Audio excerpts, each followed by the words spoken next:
Hello दोस्तों, नमस्कार। स्वागत है कहानियों की दुनिया में आप सभी का हमारे यूट्यूब चैनल पर। आज की हमारी कहानी राजस्थान के ग्रामीण परिवेश से ली गई बहुत ही सुंदर, मज़ेदार और मनोरंजन से भरपूर कहानी है, जो बच्चों के लिए विशेष कहानी है। ऐसी कहानियाँ बच्चों के लिए बहुत ही आनंददायक होती है और अच्छी प्रेरणादायक भी होती है। तो शुरू करते हैं आज की हम कहानी।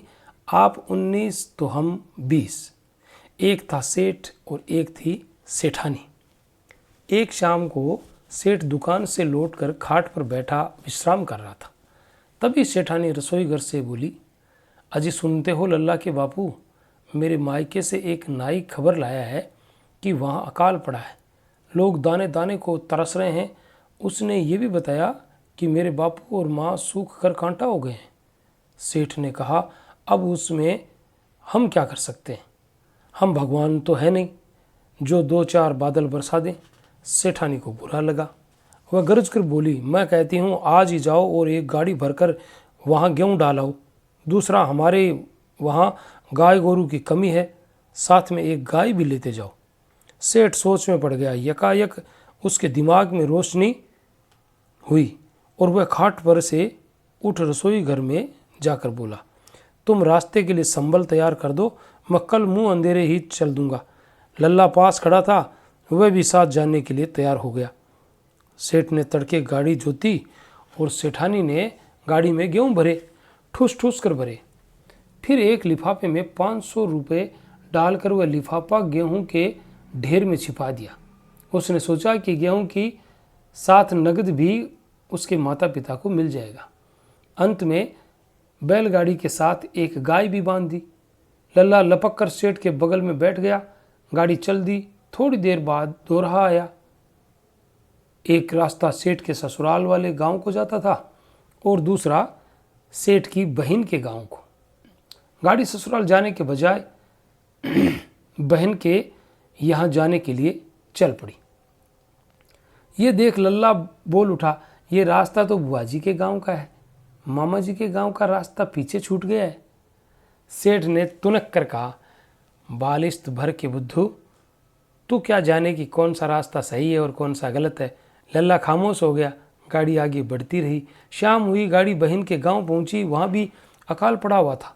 नदी सूख गई थी, फसल नष्ट हो चुकी थी, घर घर खाने के लाले पड़े हुए थे।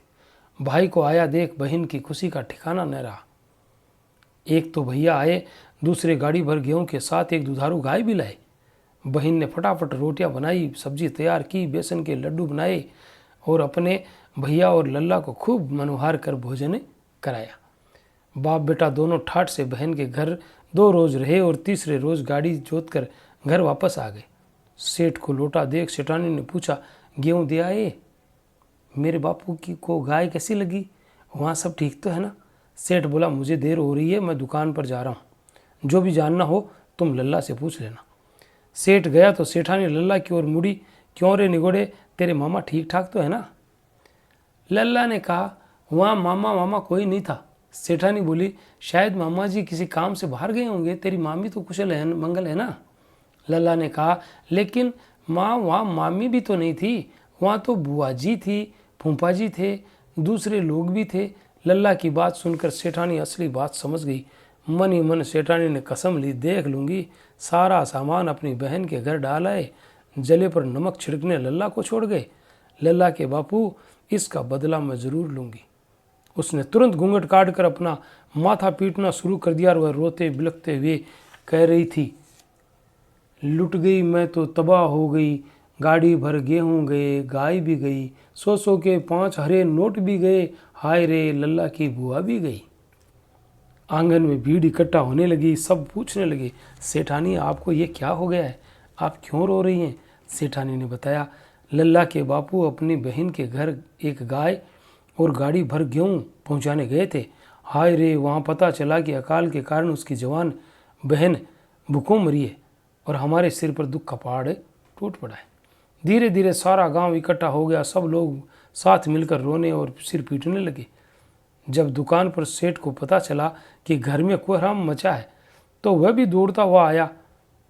घर पर सब मातम कर रहे थे और चिल्ला रहे थे, लुट गई मैं तो तबाह हो गए, गाड़ी भर गेहूँ गए, गाय भी गई, 100 के 5 हरे नोट भी गए, हाय रे लल्ला की बुआ गई। सेठ समझदार था, सारी बात समझ में आ गई। उसके नहले पर सेठानी ने दहला चला था। उसी पल सेठ ने क्षमा मांगी और गाड़ी भर गेहूं और एक गाय लेकर ससुराल पहुंच गया। सारा सामान ससुराल में उड़ेल कर लौटा, तभी सेठानी ने उसकी क्षमा कबूल की। तो ये थी आज की हमारी मनोरंजनपूर्ण कहानी। अगर अच्छी लगी हो तो हमारे चैनल को एक लाइक कीजिए और सब्सक्राइब कीजिए। Thanks for watching.